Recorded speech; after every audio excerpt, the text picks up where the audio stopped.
Dahil ngayon ay CDC Day, ihahatid namin sa inyo ang mga programa at proyekto ng Clark Development Corporation para sa patuloy na pag-unlad ng Clark Freeport Zone tungo sa isang bagong Pilipinas. Mas maigting na pagtitipid at responsableng paggamit ng enerhiya. Ipinatutupad na sa Clark Freeport Zone kaugnay pa rin ang epekto ng tensyon sa Middle East. Samantala, isang programa ang inilunsad ng CDC para mapanatili ang investor confidence at integridad sa pamamahala. Yan at iba pa sa report ni CDC Director Nicolette Henson.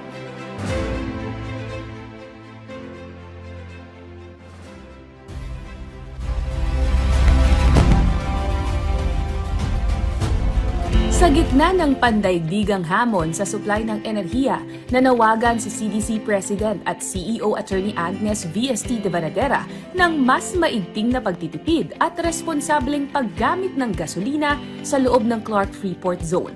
Ayon kay de Vanadera, mahalaga ang kahandaan at disiplina sa pagkonsumo, lalo na sa gasolina at kuryente, sa panahon ng hindi tiyak na supply. And we need to really tighten our belts. We need to save on fuel. Magpatay ng ilaw. Pag walang gumagamit, maliit na bagay. Alinsunod ito sa Memorandum Circular No. 114 ni Pangulong Ferdinand Marcos Jr. na naglalayong bawasan ang overall energy consumption ng 10 hanggang 20%. I hope that we will all be grateful that the national government, the President, BBM is doing a lot for us. Pangangalaga ng tubig at aktibong partisipasyon ng kabataan. Ito ang binigyang diin sa katatapos na Katubig Youth Caravan na inorganisa ng Clark Water Corporation. 30 estudyante mula sa iba't ibang paaralan ang lumahok upang talakayin ang water conservation, climate resilience at mga praktikal na solusyon para sa mas responsableng paggamit ng tubig. Sa kanyang mensahe, hinikayat ni Attorney de Vanadera ang kabataan na lumipat mula sa kamalayan patungo sa aksyon sa pagtugon sa hamon ng water sustainability. Always be very conscious about conservation, and that's what we should be doing. Ang caravan ay bahagi ng mas malawak na inisyatibo ng Clark Water Corporation, katuwang ang CDC para sa resource efficiency at climate sustainability. Binisita ng mga delegado ang piling locator sa loob ng Clark Freeport Zone upang mas maunawaan ang mga sistema at best practices sa water resource management. Isinagawa ang aktibidad sa pakikipagtulungan ng DENR-EMB Region 3, Philippine Disaster Resilience Foundation at Environmental Practitioners Association bilang bahagi ng pagdiriwang ng World Water Day. Discipline and precision. Yan ang sentro ng mensahe ni Attorney de Vanadera sa ikatlong CDC President's Cup na ginanap sa Jemmy Clark Unlimited Sports Club. It is the science of being so precise. It is the science of discipline. It is the science of learning an art. It is not a tool for us to create havoc.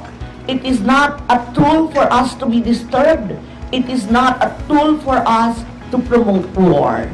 Ayon kay retired Police Major General Lina Sarmiento, layunin ng aktibidad na itaguyod ang responsableng gun ownership at palakasin ang fellowship ng mga shooting enthusiasts. Ito na ang ikatlong taon ng CDC President's Cup na isinasagawa ng Public Safety Division sa ilalim ng Security Services Group upang isulong ang sportsmanship at camaraderie sa marksmanship.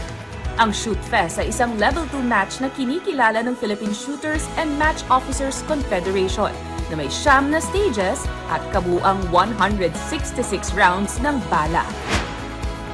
Upang mapanatili ang investor confidence at integridad sa pamamahala, isinagawa ng CDC Board of Directors ang Whistleblowing and Integrity Program o WIP noong March 13 sa CDC Boardroom. Sa tulong ng Center for Global Best Practices, pinangunahan ito ni na Attorney de Vanadera at Chairman Attorney Edgardo Pamintuan, kasama ang buong Board of Directors at Senior Management. Tinalakay sa programa ang mga anti-corruption laws, ethical standards at ang pagbuo ng safe workplace policies Layunin ng continuing governance education na ito na masiguro ang transparency at accountability, isang mahalagang hakbang upang lalo pang mapalakas ang tiwala ng mga mamumuhunan sa ilalim ng bagong Pilipinas. Mula sa konserbasyon ng enerhiya at tubig, paghubog ng kabataan, pagpapalakas ng ugnayang pang-ekonomiya, hanggang sa patuloy na pagpapaunlad ng pamamahala.